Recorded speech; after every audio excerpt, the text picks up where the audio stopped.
ताजी ताजी चिवाची भाजी। या भाजीला आम्ही चिवाची भाजी बोलतो। तुमच्याकडे याला कोणती भाजी बोलतात ते मला कमेंट करून सांगा। आता ही मी भाजी आणलेली आहे। आता याला मी एक वेळ स्वच्छ निवडून घेते आणि नंतर याच्यापासून काय बनवते ते तुम्हाला दिसणारच आहे। भाजी स्वच्छ निवडून झालेली आहे। बघा कशी स्वच्छ निवडून झालेली आहे। भाजी स्वच्छ धुवून घेतलेली आहे आता 4-5 पाण्याने। आणि भाजी बनवण्यासाठी मी इथं 2 कांदे कापून घेतलेले आहे, थोडीशी लसूण चिरून घेतलेली आहे। आणि आता आपल्याला काही सुके मसाले लागतील ते टाकायचे आहेत तेलामध्ये आणि थोडंसं बेसन लागणार आहे। आता अशा प्रकारे ही चिवईची भाजी किंवा चिवाची भाजी आता मी बनवायला घेत आहे। इथं गॅस पेटवलेला आहे, तेल तापत ठेवलेलं आहे कढईमध्ये। आता बघा याच्यामध्ये मी टाकते आहे फोडणीला पहिले लसूण।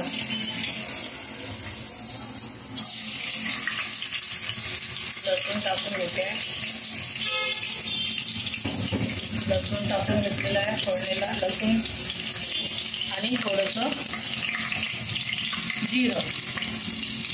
जिरं आणि लसूण चांगलं लाल होईपर्यंत चांगलं खमंग भाजून घ्यायचं।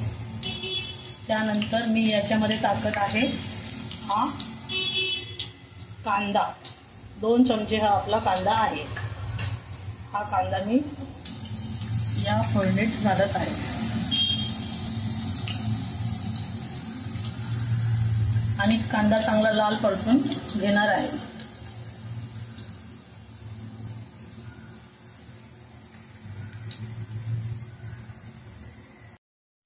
आता मी फोडणीमध्ये कांदा टाकलेला आहे। कांदा लाल होईस्तोवर चांगला परतून घेणार आहे। मस्तपैकी खमंग असा कांदा या तेलामध्ये फ्राय करून घेणार आहे।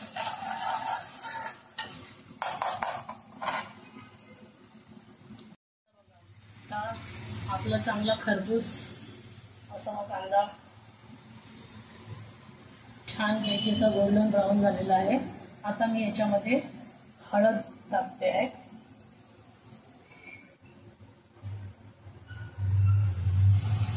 ही हळद टाकलेली आहे।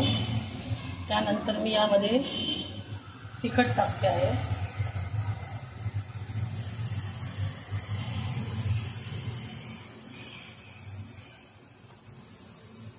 हे बघा यामध्ये मी एक मोठा चमचा भरून एवढा तिखट घातलेला आहे, हळद घातलेली आहे। आता मी यामध्ये थोडं मीठ पण घालून घेते आणि आता हे सगळं एकजीव करून घेते। छानपैकी याला आपण एकजीव करून घ्यायचं। आता एकजीव झालेलं आहे चांगलं। आता यामध्ये मी ही धुवून स्वच्छ केलेली भाजी आहे ही घालत आहे। हे बघा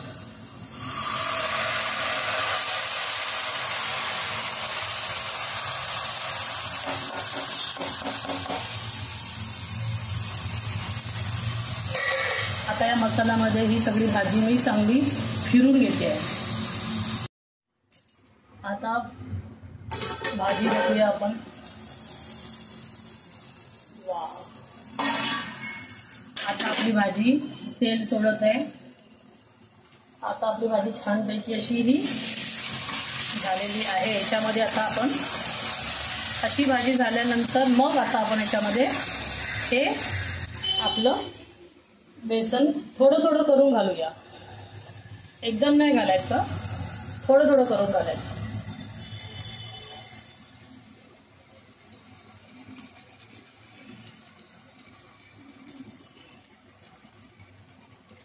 एवढं पहिले फिरून घ्यायचं।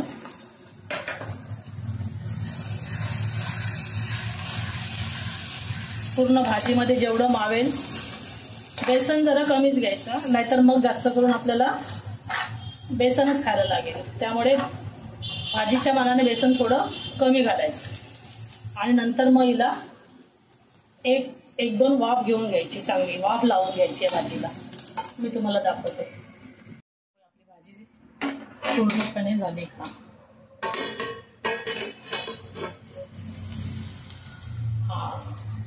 हे बघा, मस्तपैकी आपली भाजी आता कोरडी झालेली आहे. आता आपण ही भाजी गॅस बंद करूया आणि मी आता ही भाजी खाण्यासाठी प्लेटमध्ये घेते. अशा प्रकारे ही भाजी मी आता बनवलेली आहे. आता मस्तपैकी ही भाजी मी गरम गरम ज्वारीच्या भाकरीबरोबर खाणार. तुम्ही पण ही भाजी आणा आणि बनवून खा. अशा उन्हाळ्याच्या गरमीमध्ये ही भाजी आपल्या शरीरासाठी अतिशय पौष्टिक अशी असते. त्यामुळे ही उन्हाळ्यामध्ये ही भाजी खाल्लीच पाहिजे. आणि कशी झाली ते मला तुम्ही कमेंट करून सांगा.